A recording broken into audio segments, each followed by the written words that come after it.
get started. This is going to be a fun talk. It's going to be a fun talk this morning. And you'll see why just a little bit. So let's get started.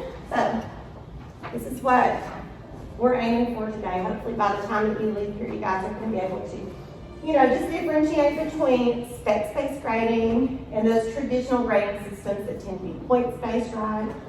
We're going to talk about the process of developing a specs-based grading system and talk about, ethical principles that apply to different parts of it. And we're going to talk about the benefits and challenges of using a specs-based grading system. And at the very end, I'm going to share with y'all preliminary research results from a study that a colleague and I are doing to examine students' experiences of kind of being thrown into it. With that being said, I'll make this bigger. So let's talk first just a little bit about those points-based systems. These are sometimes called partial credit systems because, as y'all know, it's like an assignment is worth 100 points and you've got 4 rubric categories, and let's just say each category is worth 25, and you get 25, 25, 25, and in one category you get partial credit for that criterion, right? So that would be the partial credit system. And associated challenges with these types of systems. I listed a couple here. Grade grubbing is one of them, which, as you guys know, protesting grades and pressuring faculty to award more points, even when not justified. Hallelujah and amen. And for me, this is one that I get so much, and you'll know more about why in just a little bit. But they're always wanting an extension, right? Because they're always wanting the full credit. And a lot of times they're wanting a due date extension, but they expect that you're just going to give it to them. There won't be any kind of late penalty, even if it's in the syllabus, But what about y'all? What are some others y'all would think of for y'all with the partial credit points based? The thing I get is students coming into the program meeting with me for the first time and saying, my goal is to get a 4.0. And it's like, I might say nicer than this, but I'm like, all of these things, though, when we use those systems, they do contribute to these things. Our compromised rigor. Do y'all ever feel like, are we really upholding standards that we want to uphold? And cheating because they want the most points, so they will resort to plagiarism at times. And more grading when we continue to give them opportunities to redo or revise or resubmit or whatever. And of course, grade inflation. And I don't know what your bell curves have looked like at the end of the semester, but mine have tended to be really negatively skewed all over there at the A, and just a trickle of others. So, but we all know that. It should look like a bell curve, right? A normal bell curve.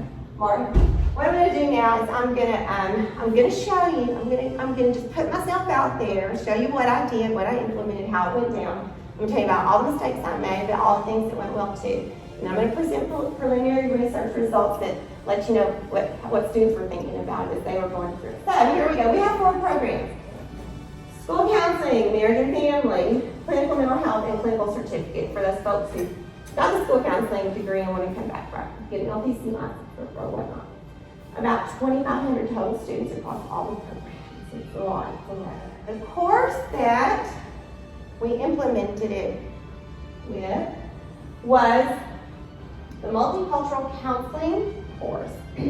Now, it was 5 weeks in length. Most of our courses are 5 weeks in length, but this just happened.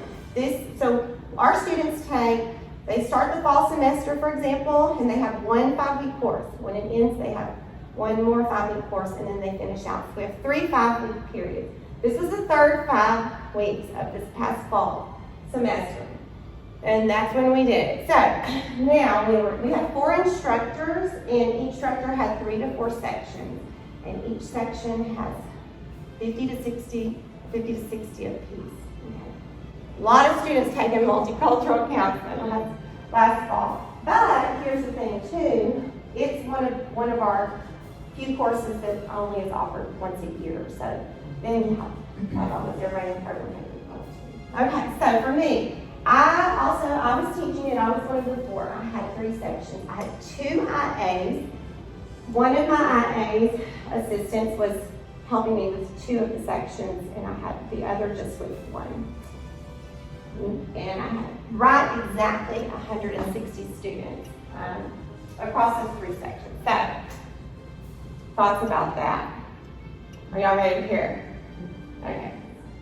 Then, but that's not all, because I don't know how things go down where you are, but in our program, again, it's online, and because they're adult learners and all of that, we can't require them to attend the live webinars, the live class sessions that we hold. We are required to record them and then post them for those who don't come, which tend to be the majority, which is really, it can be troubling, you know. I don't know about you all, but I wouldn't want to go see a therapist who got their degree online and never attended class with y'all. So participation is important to me. I wanted to see more participation. So with specs-based grading, I was able to incorporate that as a criterion. And I wanted to also get dispositions in there. My question to you guys before I talk about dispositions is, how do y'all, within each course, how do y'all incorporate that? And we've talked about that being something. We integrate that with that academic integrity and dispositions, and that be like the disposition statement, and try to make it a little more. Next March, I will come to that session. I will come to that session. I promise you. Oh my God, I don't know. I promise.